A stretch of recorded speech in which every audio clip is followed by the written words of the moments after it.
Hey yo, infinite peace sent, enough love from the core of my heart to the core of yours. So, I'm gonna just get straight into it today. As you can tell by the title of the video, touching in on culture and the importance of culture and how culture ties into spirituality, especially for African dominant people, rather melanated dominant people, African descendant people, and how it really does affect our sense and our connection to the Most High. So, why is culture important to your spirituality? And that question might be asked especially by those who have had an ego death before, or are very concerned about ego dissolution and, getting rid of the ego and trying to just stay away from labels, identification as much as we can, right? But it's like, for melanin dominant people and African descendant people, it's just not the reality for us to ignore our culture when we have been so displaced and so lost and so twisted from the origins of ourselves that we look back at ourselves where we were from the perspective of the people who took us away from ourselves. So what I'm saying is with that is that we're looking through the eyes of the people who have traumatized, kidnapped, raped, and abused us. You see it? So it's like, it's just very important that we return back to that so that we can restore our sense of spirituality, because when we really look at it and we really check it, the first chakra on the pure spiritual essence is the root chakra, which is determined by your tribe, your ethnic group, your family, your real roots. And as African people, we just simply don't have that connection, especially those of us in the diaspora, because we have been dispersed and intentionally ripped away from our culture.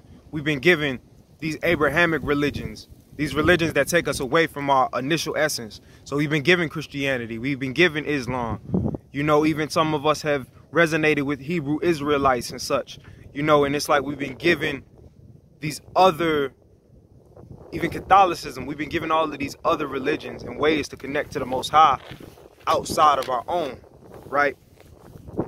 So when we look back at Africa, a lot of us are actually looking from the perspective of the people who colonized us. So when we look at it, we ask ourselves questions. We don't even ask questions, honestly. We just go off of it and truly believe that African spirituality is evil. Like, if I ask you about African spirituality, you might first think of voodoo. And even voodoo or vodun, as it's truly called in Benin, or voodoo that comes off of it, those offsprings have always been, misrepresented, right? So it's like, why is that? Why is that? Is the thing we want to ask. And is it really as evil as it always seems when we see it on TV and we see all these scenes? Well, the answer to that question is, am I as aggressive as I'm portrayed because of my hair? Am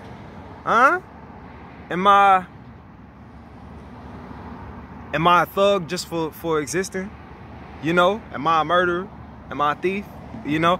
And it's just because of the color of my skin? Well, of course not.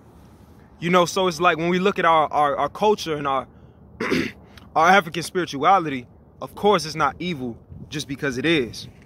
Just because it exists, it's not evil.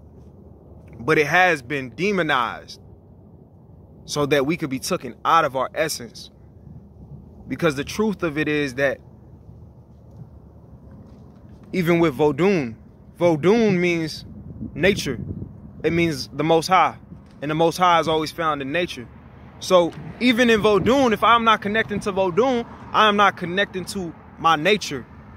And if I'm not connecting to my nature, then I can only connect to something synthetic. Your sight. So what I mean is that the Most High is natural.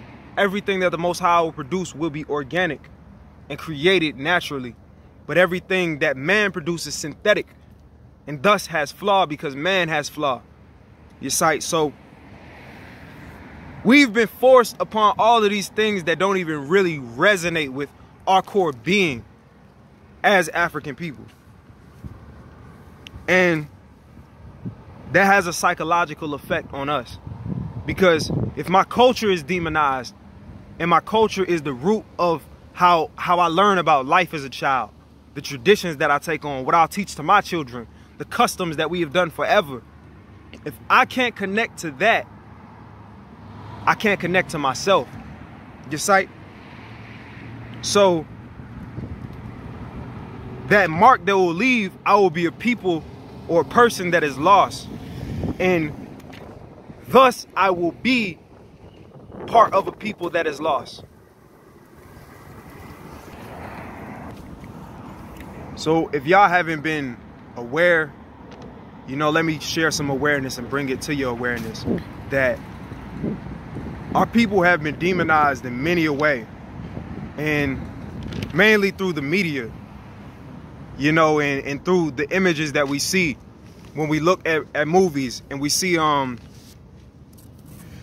African people, you know, and it's portrayed to make blood sacrifices, or it's portrayed that they're doing some dark magic, or some, you know, something that's very mysterious and not understood, but something that is also portrayed to be evil. And, you know, that's also because a lack of just knowledge and a lack of concrete written knowledge inside of Africa. Because the way that we even conducted history inside of Africa was not the way that the European construct of history even is. You know, we didn't have a lot of written history, but rather oral tradition. So as I'm speaking to you right now, you know, you might have someone who is a griot is what they call, if I'm pronouncing it correctly, where say they might, you know, I might tell songs, but I might also tell stories of my family history and the family's histories that are in this land and inside of my tribe and inside of my village per se. So the concept has been so difficult to understand because it's been so many mistranslations about us as a people and about our history. And this is why I feel like genuinely and truthfully there is a power inside of reconnecting and re-seeking out African spirituality, because culture is freedom. Tell me how as a people we can be free. Tell me how we can be free if our culture is slave culture.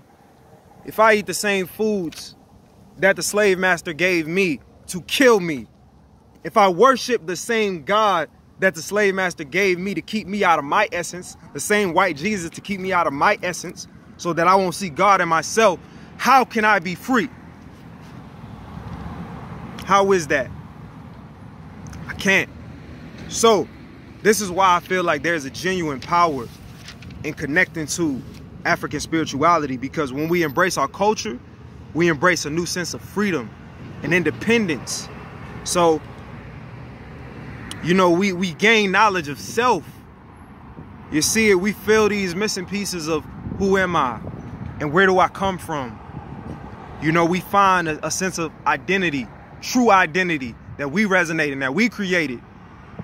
You know, and we find a sense of pride even. You know, not vanity, but pride in the self, because as a people and as a person, you should have a higher self-esteem.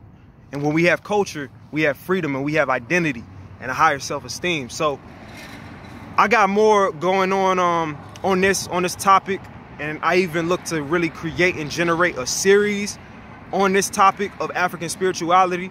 So, you know, if you like this video, you know, just thumbs it up, you know, share it, comment. You know, I'm gonna leave my Cash App if you want to support anything. You know, feel free to support, follow me on Instagram, all of those things. But till we meet again, you know, stay natty, stay natural, stay free.